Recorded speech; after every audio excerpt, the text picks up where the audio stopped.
안녕하십니까. 김문곤 변호사입니다. 헌법 개정안 공고안이 3월 10일 정세균 국무총리가 주재한 국무회의에서 의결되어서 3월 11일 대통령 공고 제299호로 공고되었습니다. 이 공고안은 헌법 제129조에 제한된 헌법 개정안은 대통령이 20일 이상의 기간 이의를 공고하여야 한다.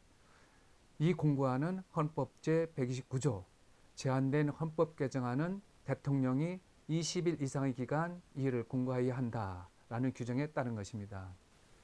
이번 개정안에는 헌법 개정을 국회 제적의원 과반수 또는 대통령의 발의로 제한된다는 현행헌법 128조에 국회의원 선거권자 100만 명을 발의자로 추가하는 내용이 담긴 것으로 국민이 직접 개헌안을 발의할 수 있는 헌법 국민 발안제도 도입을 위한 것입니다. 이러한 헌법 개정안 발의 사실은 경제정의 실천 시민연합과 대한민국 헌정회 등 26개 시민사회단체들이 모여 창립한 국민발안개헌연대, 줄여서 개헌연대라고 합니다. 2020년 3월 28일 국회에서 이 개헌연대가 국민발안제 도입을 위한 헌법 개정안이 국회의원 148명의 참여로 지난 6일 발의됐다라고 밝힘으로써 비로소 국회의원들이 헌법 개정안을 발의한 사실이 일반 국민들에게 알려졌습니다. 개헌연대가 공개한 헌법 개정안에는 여야 국회의원 148명이 발의자로 열거되어 있는데도 개헌연대의 발표가 있기 전까지는 정치권에서조차 개헌 추진에 대한 소식이 전혀 없었습니다. 헌법 개정을 추진하면서 총선을 한 달에 앞두고 보도자료나 기자회견도 없이 국회 사무처 의안과에 조용히 개헌안을 제출하였고, 그러한 사실이 발의자가 아닌 개헌연대로부터 알려지게 되었다는 점에서 그 추진 배경에 의문이 들지 않을 수 없습니다. 이번 개헌은 정치권이 아닌 시민단체들에 의해 추진된 것이라고 할 것입니다. 경제정의 실천 시민연합 그리고 대한민국 헌정회 등 26개 시민사회단체들은 이에 앞서 2020년 1월 15일 오전 10시 30분 서울 중구 프레스센터에서 국민 개헌 발안권제 도입을 추진하겠다고 밝힌 바 있었습니다. 당시 국민발안개헌연대는 국회의원과 대통령에게만 부여되어 있는 헌법 개정안 제한권을 일반 국민에게도 부여하도록 하는 원포인트 개헌안을 마련하여서 오는 4월 15일 총선에서 국민투표에 붙이는 것이 목표라고 하였습니다. 개헌연대는 국가적 난제가 산적해 있으나 이를 풀어야 할 정치는 보이지 않고 광화문과 서초동으로 국민이 분열되어 있다. 우리 정치를 이전 투구의 정치로 만드는 저항적 대통령제와 승자 독식의 권력구조가 고쳐지지 않으면 현재의 패권 정치에서 벗어날 수 없다고 하면서 20대 국회는 2017년 개헌 투기까지 구성하고도 정파적인 이해관계에 매몰돼 지루한 책임 공방만 계속하고 있다가 주저앉았다. 2018년에는 헌법 개정 및 정치개혁 투기를 구성했지만 논의조차 이루어지지 않았다고 하며 이러한 과정을 지켜보면서 헌법 개정을 더 이상 정치권에만 맡겨서는 안 된다는 뼈아픈 현실을 재확인했다라고 하였습니다. 이에 우리는 시대에 부응하는 헌법 개정안을 국민이 직접 제안할 수 있는 국민 개헌 발안권 원포인트 개헌을 제안한다. 국민 개헌 발안권을 통해 30년 넘게 미뤄왔던 개헌의 돌파구를 마련하고 개헌을 통해 분권과 협치의 세트를 짜 승자 독식 권력 구조를 고치겠다 이렇게 밝힌 바 있었습니다.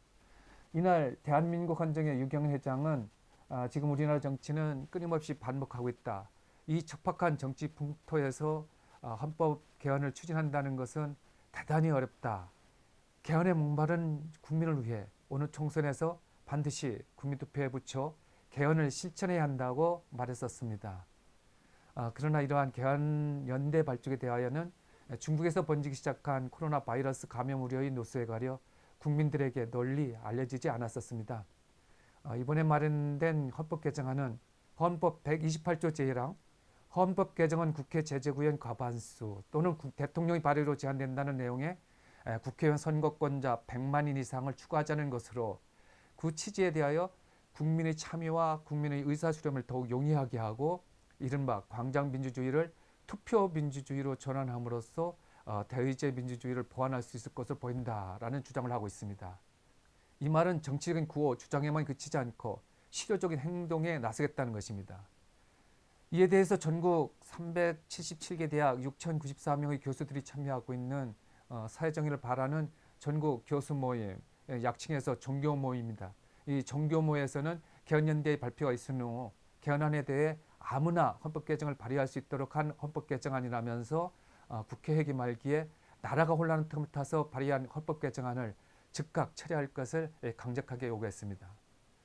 종교모는 이날 발표한 코로나 사태로 인해 나라가 마비되는 사태가 일어나고 있는데 그 틈을 타서 아무나 개정을 발의할 수 있는 헌법을 만들겠다고 헌법 개정안을 발의한 국회 제정신인가라는 제목의 성명서를 발표했습니다.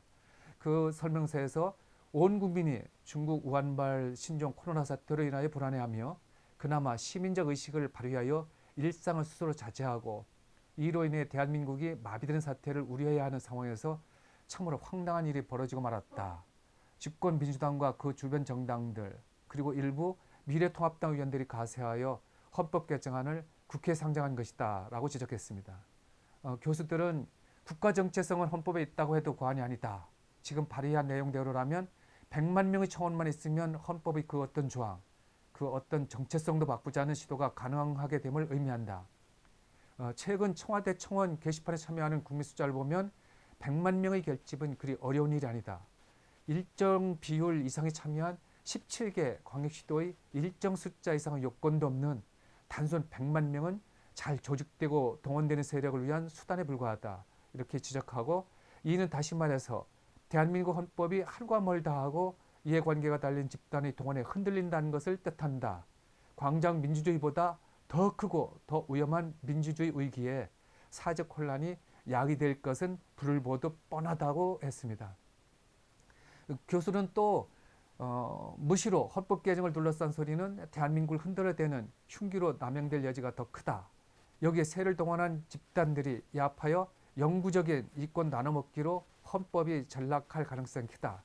만일 국회가 국민의 참여를 독려하고 직접 민주주의를 활성화하려는 진정성을 갖고 있다면 국민이 헌법이 아닌 입법에 참여하도록 해야 한다며 국가의 운명이 어찌되건 한 줌의 여의도 권력을 탐하여 한 치 앞을 내다보지 못하는 경랑 속으로 대한민국을 끌고 가려는 세력의 반성이 없다면 국민이 직접 나설 수밖에 없다고 했습니다. 이어 아마도 이 헌법 개정안이 통과된다면 100만 명 아니 1000만 명의 국민의 이름으로 헌법 제41조 2항 국회의원의 수는 법률로 정하되 200인 이상으로 한다를 국회의원 정수는 149명으로 한다고 개정하자는 제안이 제일 먼저 나올 것이라며 우리 정교모가 이 일에 앞장설 것이라고 했습니다. 이번 개정안의 가장 큰 문제는 선거권자 100만 명의 의사만 모집하면 국회에서 표결로 답을 줘야만 하게 된다는 것입니다. 100만 명은 최근의 상황에서 얼마든지 동원 가능한 숫자이기 때문에 우리나라의 어느 세력에 의해서든지 얼마든지 헌법 개정안 발의를 할 수 있다는 것입니다. 이념과 체제와 직결되는 헌법 조항을 포함해서 어떠한 내용에 대하여도 개정안 발의가 가능하게 되어서 대한민국 국회는 특정 세력들의 이해에 따라 발의되는 개정안을 두고 표결을 해야만 하는 그런 상황에 자주 처하게 될 염려가 있습니다. 헌법 개정안에 대한 국민 발안제는 과거 1954년 2차 개헌, 일명 사사의 개헌으로 헌법 개정에 대하여 국회의원 선거권이 있는 사람 50만 명 이상의 찬성으로 발의할 수 있도록 하는 국민 발안제가 도입되었었으나 사실상 실시된 경우가 없어 무의미한 규정이라고 판단하여 1972년도에 폐지되었습니다. 문재인 대통령도 선거 공약을 지킨다고 하면서 2018년 3월 26일 헌법 개정안을 발의한 바 있었습니다.